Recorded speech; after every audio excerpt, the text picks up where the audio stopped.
Second topic जो हमारे लिए बड़ा कंसर्न का है that is significance of infrastructure, या इसकी इम्पोर्टेंस क्या है। तो आपको पता है अगर आपके आसपास अच्छी रोड्स हैं, अच्छे टावर्स हैं फॉर कम्युनिकेशन, ठीक है, अच्छी हेल्थ केयर फैसिलिटीज़ हैं, अच्छी एनर्जी है, एनर्जी का मतलब कि इलेक्ट्रिसिटी अच्छी प्रोवाइड की जा रही है, ठीक है, पावर भी इलेक्ट्रिसिटी से रिलेटेड है वर्ड।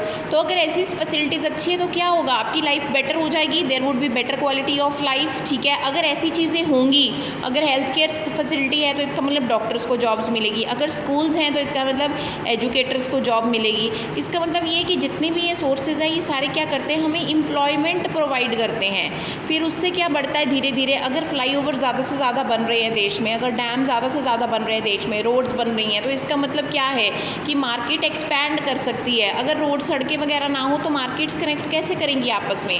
मार्केट की एक्सपेंशन किसकी वजह से पॉसिबल है, इंफ्रास्ट्रक्चर की वजह से। इसी वजह से आउटसोर्सिंग हो सकती है। आउटसोर्सिंग का मतलब बाहर वालों से काम करवाना। इसका मतलब अगर मैं काम अपनी जगह किसी और से करा लूँ, बाहर वालों से, कुछ जो एक्सपर्ट होते हैं उस काम में, उनसे कराना शुरू कर दूँ, तो इसका मतलब उनको भी नौकरियाँ मिलेंगी और डेवलपमेंट होगी देश की। तो आउटसोर्सिंग भी तभी पॉसिबल है अगर देश में इंफ्रास्ट्रक्चर अवेलेबल है, क्योंकि उससे रिलेटेड काम किया जाएगा।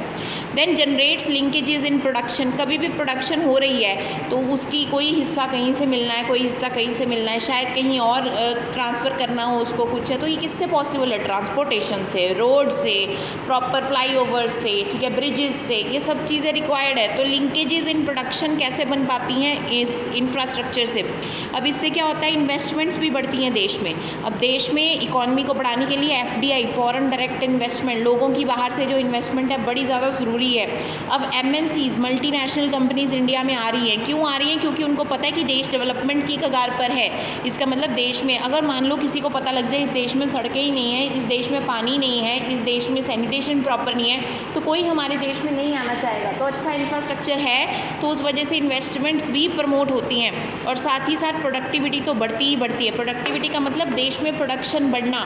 तो जितना इंफ्रास्ट्रक्चर ज़्यादा होगा उतनी देश में प्रोडक्टिविटी भी ज़्यादा बढ़ेगी। इसके अलावा आपको जो कंसेप्ट इसमें याद रखना है that is smart city. Very good example that you can coat anywhere. Smart city का मतलब क्या है कि अपनी जो सिटी है उसको और ज़्यादा अच्छा बनाओ। इसमें sanitation, clean sanitation, water facility, साथ ही साथ रोड्स क्लीनिनेस, गार्बेज का डंपिंग एंड ऑल प्रॉपर देखना, ये सब कुछ इसके अंदर डिपेंड करता है।